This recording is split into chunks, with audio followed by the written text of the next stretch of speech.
or they need to borrow more cash or even inject cash from their personal savings into their business in order to stay afloat during this challenging time. Oh, by the way, hello, Jeffrey. I know Jeffrey Ng for quite a while, and I was surprised to see. I'm surprised to see him here. Lately, I was speaking to a couple of. Hi, Jeffrey.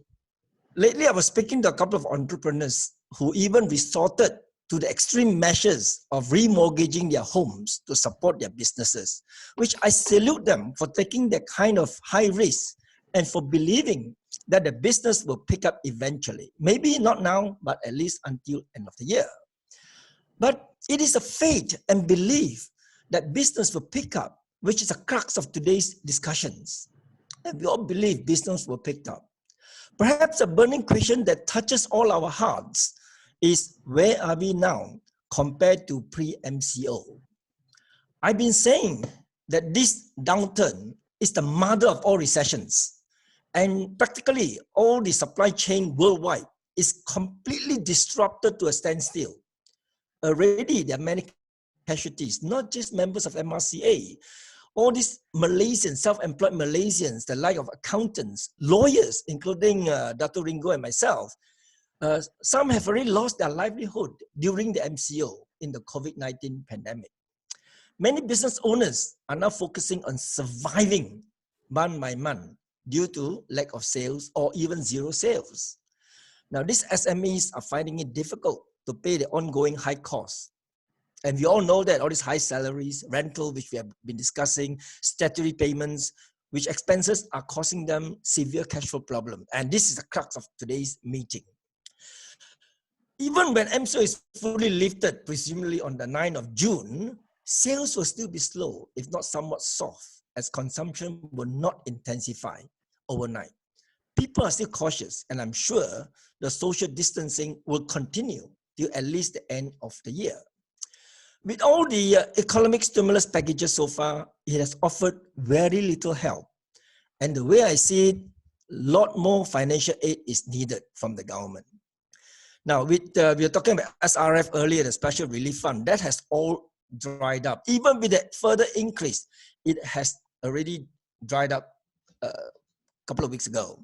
Let's face it, bank generally, that's Jeffrey, will provide loans as a priority to their existing good customers. And if you're a new customer, you will have to wait or join the long queue. So the next burning question is, what then should business owner do? For business survival planning, business owners should seriously consider seeking way to improve their cash flow. To me, from the accounting perspective, what business entrepreneurs need to do as a priority is number one, your financial health check. You need to discuss with your accountant on the COVID-19 support service.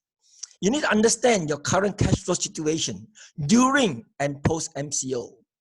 And secondly, many of us overlook bringing your accounts up to date. You want to see Jeffrey? You better make sure you have your financial statement in hand. You really need to bring your accounts up to date for submissions, both to the relevant authorities to avoid hefty penalties because of the compliance deadline, and also for the purpose of loan applications. And Dr. Alex was saying about your closing stocks, your closing inventories. You need to identify your closing inventories if you're a retailer. And worse, for the FMBs, your closing may well be items and have expired dates. You need to start quickly, otherwise the investment is cost. Then forgetting that you have other receipts, you need to review the debtors, your customers owing money, to seek for early payments and ascertain if you're able to redeem some of your receivables. You may want to pay more attention to those customers who are good paymasters, as I believe you have less staff to assist you right now because of cost cutting. As for trade creditors, which Dr. Alex mentioned earlier, and other accruals, you need to study the debts owing to trade suppliers and other service providers. Where necessary, you arrange for deferment of such payment and stretch for as long as possible without jeopardizing the business relationship. Equally, You need to identify new suppliers for better and more competitive pricing. All along, we have been talking about rental and utility charges, which Dato Seri was saying, you need to negotiate for a reduction in rental and the utility charges with TMB and what have you. Perhaps you may want to consider, is there a need for space reductions or moving on to smaller premises? Now, currently, the month-to-month ongoing expenses, staff costs can be one of the biggest ongoing costs that is eating into your cash flow. So there's an urgent need to reconsider the staff numbers. You need to consider staff reductions, both in terms of headcounts and pay cuts to stay afloat, if not to stay alive.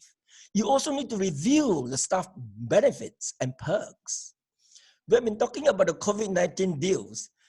There is the need to review any pending contractual contract and seek legal advice from Dato Ringo soonest before any legal suits will do kickstart.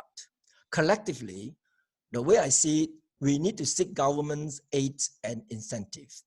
Now let's explore where can SMEs seek for the various sources of finance. From at least my point of view, are we looking for short-term, medium-term, or long-term sources? There are various sources of finance, starting with government aids, which is where we have been talking about the economic stimulus packages, the like of subsidies and grants, banks from Jeffrey. Any lending facilities is very much dependent on the credibility of their lenders and your up-to-date accounts. Angel fundings, which someone is going to cover later on, I believe it's Elaine Lockman, angel funding and venture capitalists. Then the factoring of invoices. There are currently a number of companies who will undertake factoring of invoices for you or debt financing. But you please use reputable companies and not the Tai Yilong, all right? Tai Yilong is bad news for you. And I have clients who went to Tai Yilong and really got bitten badly. Have you considered sales and leaseback options?